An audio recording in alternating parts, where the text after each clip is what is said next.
Rev rate. Something we all could use a little more of.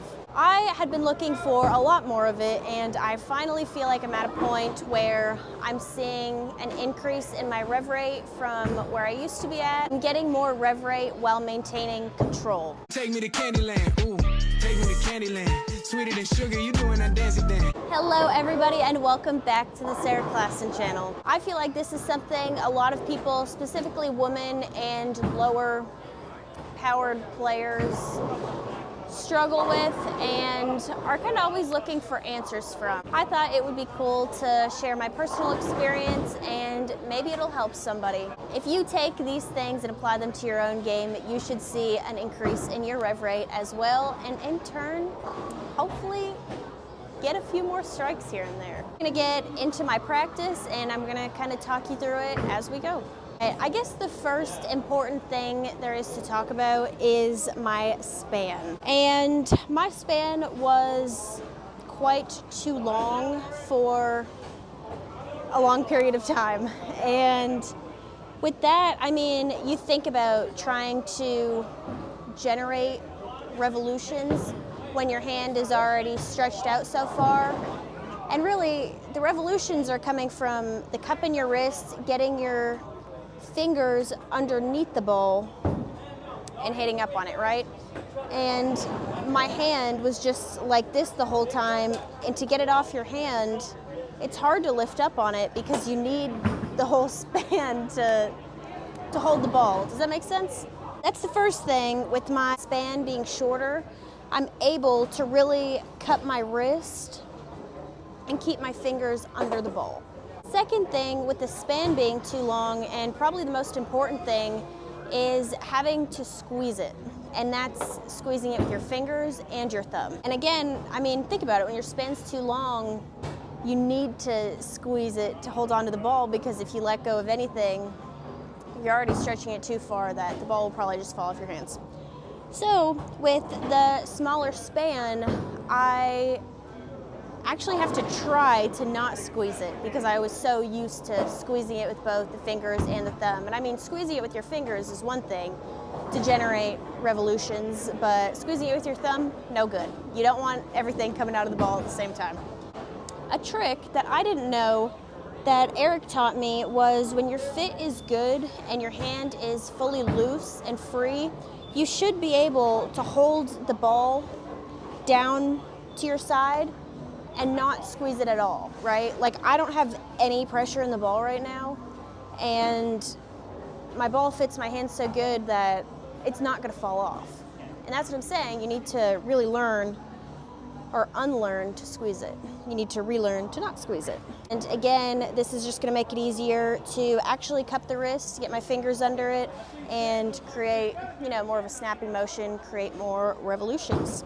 Another thing I've been able to do since my span's been shorter, a lot of it seems to be stemming from that, but check your fit. Get in with your local pro shop operator that you trust and get your fit checked. But another thing I've been able to do when I'm trying to get around it a bit more, say if I'm forced a bit further left or if my ball's just not going through the pins the right way, my new trick, I suppose, is digging my fingers a little bit deeper into the ball. My microphone's died as I was filming that, but basically what I was saying is that a trick I've been using is being able to dig my fingers into the ball just a little bit more than I would have been able to prior with the longer span.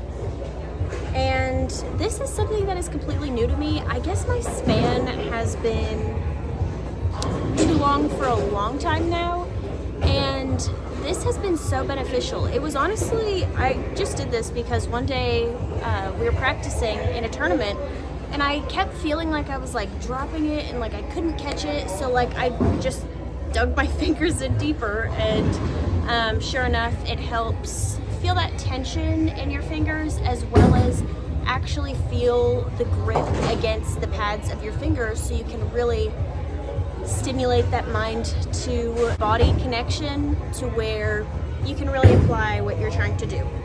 And also, just to note, this is the brand new Hammer Maximum Effect. Thought this would be a good one just to show off with the colors. It helps you see my rev rate a bit more, I guess. Also, I've just been really liking this ball in this building. My first game out of box with it at League was 268 followed by like 220, and yeah, beautiful ball. Still allows me to keep my angles straighter and throw it a bit harder. To learn to play the lanes to my strengths as opposed to trying to do something completely different. It's been working for me, I think. I'm striking a bit more than I had been in the past. All in all, I think my biggest tip is to visit your local pro shop, get your span sorted out, make sure your fit is right. And now we are going to get into one of my favorite drills to do to help increase your rev rate, which is no steps, and really isolating that feeling of cupping your wrist, flicking out of it, including feeling the pressure on your fingers, you know, things like that. You're able to really just slow it down and feel that power. Let's do some of those drills.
Basically what I do for the no steps, and then sometimes I like to incorporate one steps too, so I'll do a few of those and then we'll just get into some normal shots.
are hooking a bit more than I maybe expected them to. So I'm gonna test out this Tour V1 a bit more and see what we can get out of her. Still trying to, you know, focus on that rev rate, especially with this. It really needs the help when it's in my hands. So gonna slow down and try to hit it a bit harder. Let's see.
It's only fitting that I send so many messengers in my how to increase your rev rate video, right?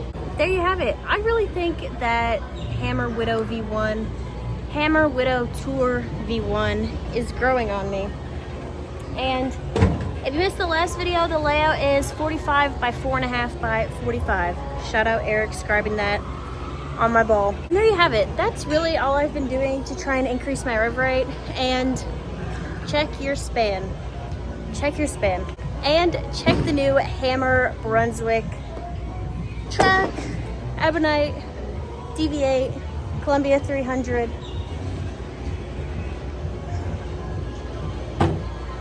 Releases for this upcoming month. The ones I have thrown, including the DV8 Mantra, so good.